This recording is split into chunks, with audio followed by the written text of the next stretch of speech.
পাপড়িগুলোকে আমি এইভাবে খুলে নিয়েছি। এছাড়া লাগবে টমেটো, আদা রসুন কুচো আর কাঁচা লঙ্কা কুচো। এছাড়া আমি এটাকে কর্নফ্লাওয়ার দিয়েছিলাম, এই দেখুন কর্নফ্লাওয়ার। আর একটু লাগবে গোলমরিচের গুঁড়ো, একটু গোলমরিচের গুঁড়ো লাগবে। আর লাগবে একটু সস। এই যে এখানে আছে টমেটো চিলি সস। চিকেনগুলো সব ভাজা হয়ে গেছে, আমি এবারে চিকেনগুলো তুলে নিচ্ছি। দেখুন সব চিকেনগুলো আমি তুলে নিলাম।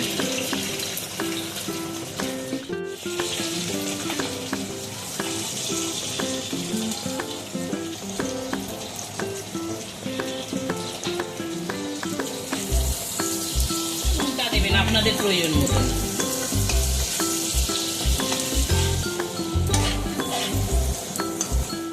চিকেন করতে চান তাহলে সামান্য দেবেন। আমি একটু ওই রাইসের সঙ্গে খাবো বলে একটু গামাখা আমি রাখবো। আমার চিলি চিকেন তৈরি। কত তাড়াতাড়ি কত কম সময় চিলি চিকেন হয়ে আপনাদের কাছে ঘরোয়া উপায় চিলি চিকেন দেখাবো। এই চিলি চিকেন করার জন্য দেখুন চিকেনটার মধ্যে আমি ডিমের সাদা অংশ দিয়েছি একটা, আর কর্নফ্লাওয়ার দিয়েছি আর নুন দিয়েছি, দিয়ে আমি ম্যারিনেট করেছি। আর এছাড়া লাগবে একটুখানি পেঁয়াজ। দেখুন পেঁয়াজগুলোকে পাপড়িগুলোকে আমি এইভাবে খুলে নিয়েছি। এছাড়া লাগবে টমেটো, আদা রসুন কুচো আর কাঁচা লঙ্কা কুচো। এছাড়া আমি এটাকে কর্নফ্লাওয়ার দিয়েছিলাম, এই দেখুন কর্নফ্লাওয়ার। আর একটু লাগবে গোলমরিচের গুঁড়ো, একটু গোলমরিচের গুঁড়ো লাগবে। আর লাগবে একটু সস। এই যে এখানে আছে tomato chilli sauce, red chilli sauce আর সয়া সস। এই হচ্ছে আমার উপকরণ। এই দিয়ে আমি মাংসটা করব। দেখুন চলুন আমি তাহলে মাংসটা কড়াই আমি কিছুটা চিকেন আমি দিয়ে দিয়েছি, দিয়ে আমি এই চিকেনটা আমি ভাজতে দিয়েছি।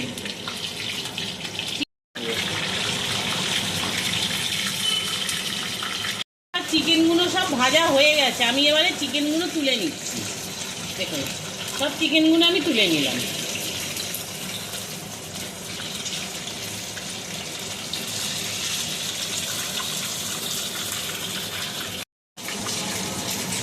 দেখুন তেল, এই যে তেল ছিল তেলের মধ্যেই আমি এই পেঁয়াজগুলোকে সব দিয়ে দিলাম।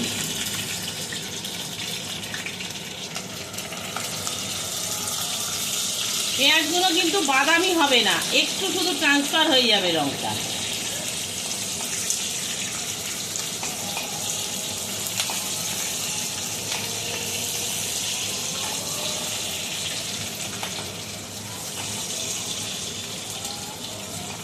দেখুন পেঁয়াজটা আমার একটু হয়ে গেছে। এইবারে আমি এর মধ্যে কিছুটা টমেটো কুচি দিচ্ছি। আর এই যে আদা কাঁচা লঙ্কা আর রসুনের ঝিরি কুচি করে রেখেছিলাম, এইটা সমস্তটাই আমি দিয়ে দিলাম।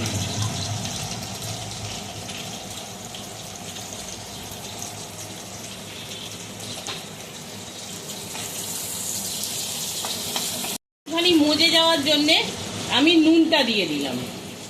চিকেনে কিন্তু নুন দেওয়া আছে আর এই সসগুলোতেও নুন আছে, সেইটা চিন্তা করে আপনারা নুনটা দেবেন আপনাদের প্রয়োজন মতন। ঠিক আছে, এবারে আমি এর মধ্যে এই ভাজা চিকেনগুলোকেও সব দিয়ে দিলাম।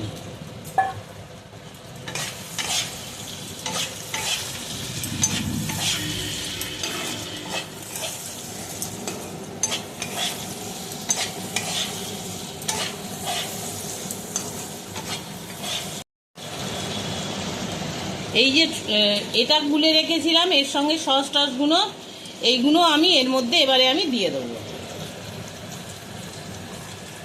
দিয়ে এবারে আমি জল দেবো। আর আপনারা যদি পুরো ড্রাই চিকেন করতে চান তাহলে সামান্য দেবেন। আমি একটু ওই রাইসের সঙ্গে খাবো বলে একটু গামাখা আমি রাখবো। দেখুন আমি জল দিয়ে দিয়েছি।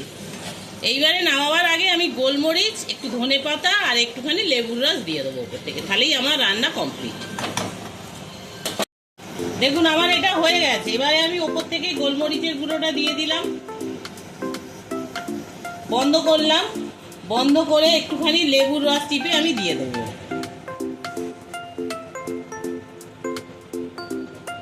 আপনাদের কাছে ভিনিগার থাকলে আপনারা ভিনিগারও দিতে পারেন, কিন্তু আমি পুরো ঘরোয়া উপায় করছি বলে দিলাম না।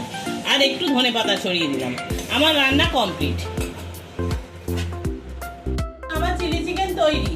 কত তাড়াতাড়ি কত কম সময় চিলি চিকেন হয়ে গেল দেখুন। এবারে আমি আপনাদের কাছে টেস্ট করে দেখাচ্ছি কিরকম হবে।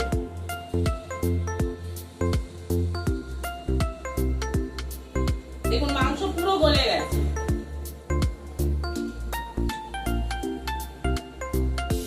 বেশ ভালোই খেতে হয়েছে। আপনারাও এইভাবে বানাবেন, বানিয়ে দেখবেন, আপনাদেরও ভালো লাগবে। আমার কথা শুনে একবার আপনারা অন্তত এইভাবে করে ঘরোয়া উপায় করে দেখবেন। যদি এটা ভালো লাগে একটা লাইক করবেন, কমেন্টস করবেন, আর পাশে থাকা বেল আইকনটা টিপে দেবেন, যাতে পরবর্তী রান্নার ভিডিও নিয়ে আমি আবার আপনাদের কাছে চলে আসতে পারি। আপনারা সবাই ভালো থাকুন, সুস্থ থাকুন, এই বলে আজকে রান্না শেষ করলাম। নমস্কার।